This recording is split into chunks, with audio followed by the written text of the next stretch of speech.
நீதிமன்ற வளாகத்தில் கைதிகள் திடீர் தர்ணா, பொய் வழக்கு போடுவதாக சிறை அதிகாரிகள் மீது புகார். புயல் சின்னத்தால் கடல் கொந்தளிப்பு, துறைமுகத்தில் 1ஆம் எண் எச்சரிக்கை கூண்டு. முதன்முறையாக கூடிய பாராளுமன்ற பொதுக்குழு, அமைச்சர் ராஜவேலு நடவடிக்கை. இந்திரா காந்தி பிறந்தநாள் விழா, முதல்வர் ரங்கசாமி தலைமையில் மாலை அணிவித்து மரியாதை. இனி விரிவான செய்திகள். பொய் வழக்கு போடுவதை கண்டித்து பேருந்தை விட்டு இறங்க மறுத்த கைதிகள் புதுச்சேரி நீதிமன்ற வளாகத்தில் திடீர் போராட்டத்தில் ஈடுபட்டதால் பரபரப்பு ஏற்பட்டது. புதுச்சேரி மத்திய சிறையில் 200க்கும் மேற்பட்ட விசாரணை மற்றும் தண்டனை கைதிகள் உள்ளனர். காலை உணவு வழங்கும் போது வரிசையில் நிற்பது தொடர்பாக சிறை வார்டன்களுக்கும் கைதிகளுக்கும் ஏற்பட்ட தகராறில் கைதிகள் திடீர் போராட்டத்தில் ஈடுபட்டனர். இதனையடுத்து இன்று விசாரணை கைதிகள் 10க்கும் மேற்பட்டோர் நீதிமன்றத்திற்கு அழைத்து வரப்பட்டனர். அப்போது சிறையிலிருந்த தங்கள் மீது மேலும் மேலும் பொய் வழக்கு போடுவதை கண்டித்து நீதிமன்றத்திற்கு வந்த கைதிகள் பேருந்தை விட்டு இறங்க மறுத்து திடீர் போராட்டத்தில் ஈடுபட்டனர். இதனால் நீதிமன்ற வளாகத்தில் பெரும் பரபரப்பு ஏற்பட்டது. இதனையடுத்து பாதுகாப்புக்கு வந்த போலீசார் கைதிகளை சமாதானப்படுத்த முயலும் போது போலீசாருக்கும் கைதிகளுக்கும் இடையே கடுமையான வாக்குவாதம் ஏற்பட்டது. இதன் பின்னர் நீதிமன்றம் சென்ற கைதிகள் மீண்டும் பேருந்தில் ஏற மறுத்து போராட்டத்தில் ஈடுபட்டனர். இதுகுறித்து கைதிகள் கூறுகையில்,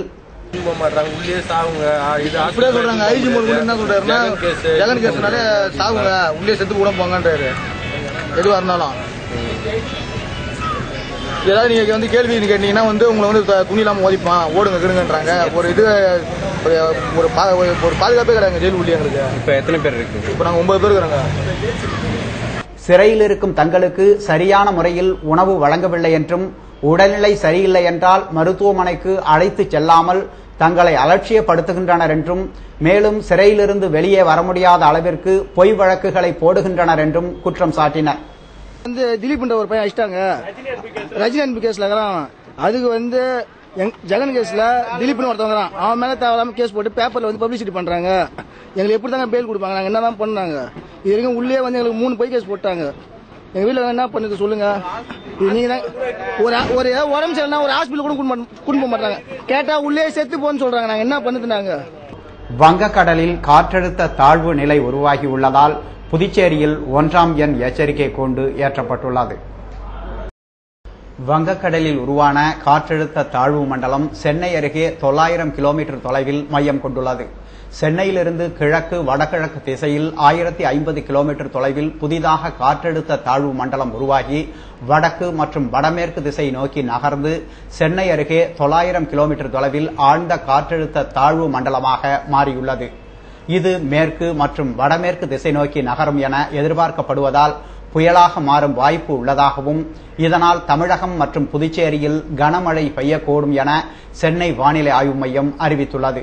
இந்நிலையில் புதுச்சேரியில் 1ஆம் எண் புயல் எச்சரிக்கை கூண்டு ஏற்றப்பட்டுள்ளது. புதுச்சேரியில் முதன்முறையாக பாராளுமன்ற பொதுக்குழுவை அமைச்சர் ராஜவேலு கூட்டி சட்டமன்ற உறுப்பினர்களுடன் ஆலோசனை நடத்தினார். நலத்துறை பேரவை ஆலோசனை குழு சார்பில் முதல் கலந்தாய்வு கூட்டம் அமைச்சர் ராஜவேலு தலைமையில் நடைபெற்றது.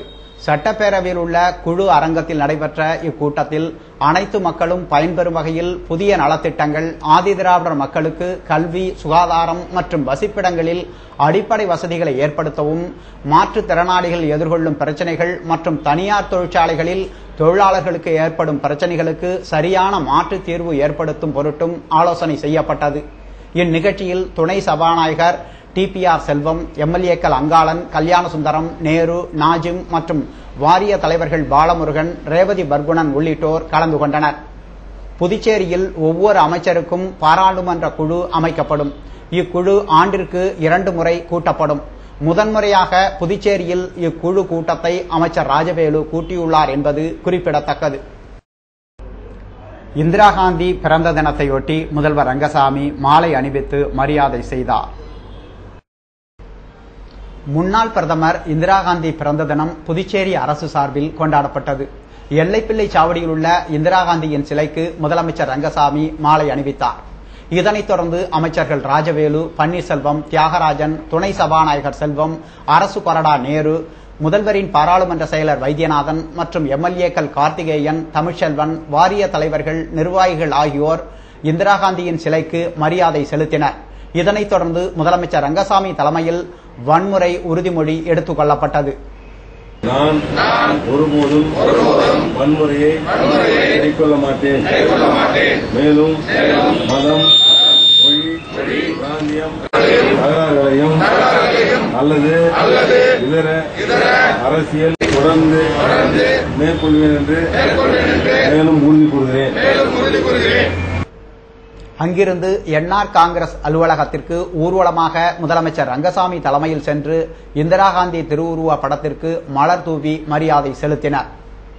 காங்கிரஸ் கட்சி சார்பில் இந்திரா காந்தி சிலைக்கு கட்சித் தலைவர் ஏபி சுப்பிரமணியன், எதிர்க்கட்சித் தலைவர் வைத்தியலிங்கம் மற்றும் கட்சி நிர்வாகிகள் மாலை அணிவித்து மரியாதை செய்தனர்.